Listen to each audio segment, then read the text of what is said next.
आज हम बात करेंगे एलिगेशन के बारे में। एक छोटी सी एग्जांपल लेते हैं।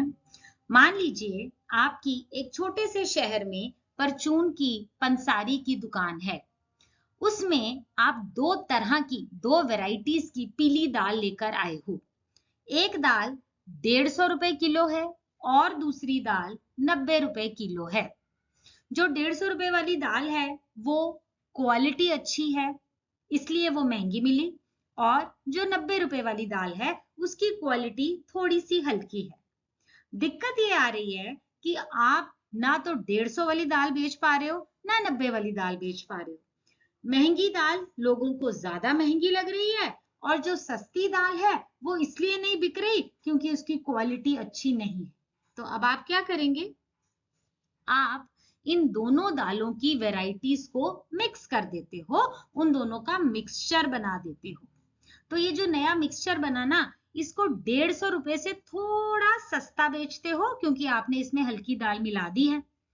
इससे आपको क्या फायदा हुआ कि आपकी दाल जो अदरवाइज बिक नहीं रही थी, दाम सस्ता करने की वजह से वो बिकने लग गई। बहुत सिंपल सी बात है। पर अब प्रश्न ये उठता है कि कितनी कितनी दाल मिलानी है, हल्की दाल कितनी मिलानी है और महंगी दाल उसमें कितनी मिलानी है। दूसरी प्रॉब्लम ये आती है कि प्राइस कितना फिक्स करना है। इस तरह से प्राइस फिक्स करना है कि मुझे भी प्रॉफिट हो जाए। तो अब ये जो नए मिक्सचर का प्राइस होगा, दोनों दालों के मिक्सचर का प्राइस होगा, वो कहलाएगा मीन प्राइस। अभी कुछ कॉन्सेप्ट्स करेंगे। मिक्सचर किसको कहेंगे? जब हम दो चीजों को फिजिकली मिक्स कर देते हैं वो मिक्सचर कहलाता है। दूध और पानी मिक्स कर दिया, पानी और चावल मिक्स कर दिया, कुछ भी अल्कोहल और पानी मिक्स कर दिया, आपने दो varieties of rice he mix कर दिए, दो तरह के चावल मिला दिए या दो तरह की दालें मिला दी आपने। इस तरह का कोई भी कॉम्बिनेशन जब दो चीजों को हम मिक्स करते हैं वो मिक्सचर कहलाता है। इंग्रेडिएंट्स क्या होते हैं? उस मिक्सचर को बनाने के लिए आपने कौन कौन सी चीजें मिक्स करी, जैसे कि एक महंगी दाल एक सस्ती दाल, वो कहलाएंगे हमारे इंग्रेडिएंट्स। एलिगेशन किसको कहते हैं? ये तरीका, इस मिक्सचर वाले कॉन्सेप्ट में ये तरीका जिसमें हम ये पता करेंगे कि हल्की पीली दाल कितनी मिलानी है और महंगी पीली दाल कितनी मिलानी है। इन इंग्रेडिएंट्स को कितना कितना मिक्स करना है, किस किस प्राइस पर हमने मिक्स करके नया प्राइस क्या बनाना है, ये कॉन्सेप्ट कहलाता है एलिगेशन। अगला आता है मीन प्राइस।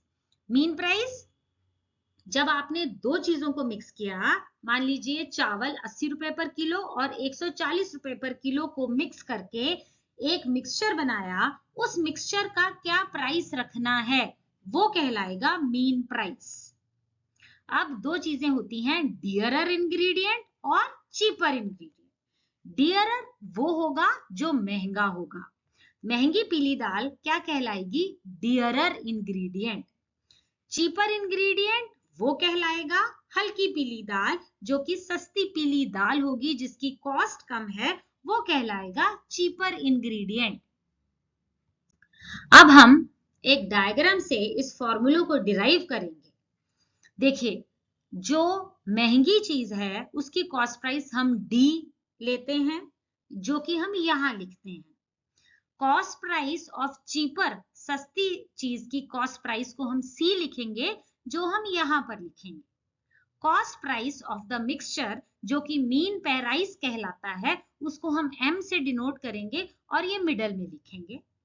तो देखिए, जब दो इंग्रेडिएंट्स मिक्स होते हैं तो cost price of 1 unit of cheaper item, सस्ती चीज का एक यूनिट का दाम सी कहलाएगा, महंगी चीज का एक यूनिट का दाम डी कहलाएगा और इन दोनों के मिक्सचर का मीन प्राइस एम कहलाएगा।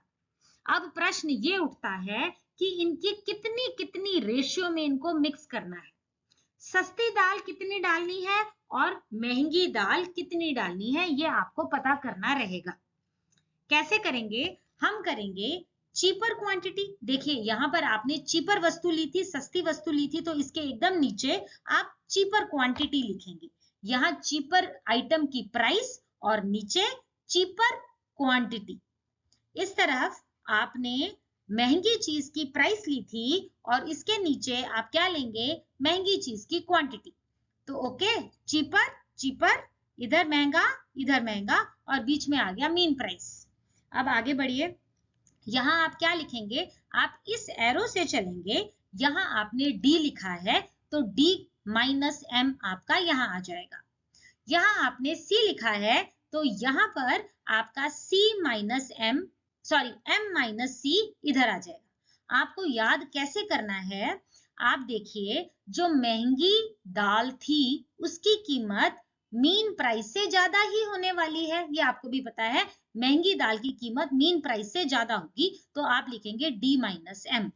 दूसरी तरफ सस्ती दाल की कीमत मीन प्राइस से कम होगी, तो आप क्या लिखोगे, एम माइनस सी। सो ये हमारा ग्राफ कंप्लीट होता है, सी डी एम यहाँ आ गया। यहाँ से शुरू कीजिए याद करने के लिए, डी माइनस एम इधर आएगा और इस तरह से शुरू करेंगे, सस्ती की कीमत मीन प्राइस से कम ही होगी, अंडरस्टूड है, तो यहाँ आएगा एम माइनस सी। सो अब फॉर्मूला की तरफ बढ़ते हैं। आपका फॉर्मूला बनेगा quantity of cheaper ingredient upon quantity of dearer ingredient. सस्ती दाल ऊपर, महंगी दाल नीचे, और which will be equal to D minus M upon M minus C. ठीक है ना, इसको याद करने के लिए ये आपने उठाया सस्ती दाल, सस्ती दाल, ठीक है, सस्ती दाल और नीचे आएगी आपकी महंगी दाल, इन दोनों की क्वांटिटी की रेशियो हमने लेनी है। और ये बनाएंगे कैसे, d माइनस एम, ये वाली लाइन चलेगी, d minus M upon m minus C. यहां से चलेंगे, आपका आंसर आ जाएगा m माइनस सी। तो न्यूमरेटर में लेफ्ट हैंड साइड आएगा सस्ती दाल की क्वांटिटी और इधर आएगा d माइनस एम, ये वाली चीज अपॉन ये वाली चीज। डिनोमिनेटर में क्या आएगा, क्वांटिटी ऑफ डियरर इंग्रेडिएंट, महंगी की क्वांटिटी अपॉन m माइनस सी। तो इस वाले फॉर्मूले को अगर हम रेशियो में लिखते हैं तो आपके पास आएगा cheaper quantity is to dearer quantity is equal to d minus M upon is to m minus C. इसी वाले फॉर्मूले को यहाँ पर हमने न्यूमरेटर और डिनोमिनेटर के रूप में लिखा है और यहाँ पर हमने रेशियो के रूप में लिखा है। इससे रिलेटेड आपको कुछ बातें बताते हैं। जब हम d माइनस एम और m माइनस सी लिख रहे हैं, आप चाहो तो इसको कन्वर्ट भी कर सकते हो, m माइनस डी अपॉन सी माइनस एम भी लिख सकते हैं, लेकिन जो आपका लेफ्ट हैंड साइड वाला न्यूमरेटर था वो भी अकॉर्डिंगली ही चेंज हो जाएगा। इस वाले फॉर्मूले में हमने d माइनस एम ऊपर लिया है, तो हमारी ये टिप कहती है कि m should be in alternate places. अगर आप m को यहाँ ले रहे हो तो डिनोमिनेटर में m ने आगे आना है, अगर यहाँ पीछे लिया है तो यहाँ आगे आना है, और अगर आप m माइनस डी अपॉन सी माइनस एम लिख रहे हो, यहाँ पर आप m अगर आगे आ गया है तो डिनोमिनेटर में m पीछे चला जाएगा।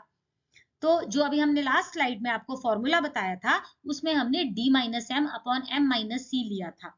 अगर आपने इसको कन्वर्ट करके लिखना है वो भी करेक्ट है, लेकिन उसका लेफ्ट हैंड साइड भी आप पिछली स्लाइड के फॉर्मूले में आप उसको भी कन्वर्ट कर दीजिएगा।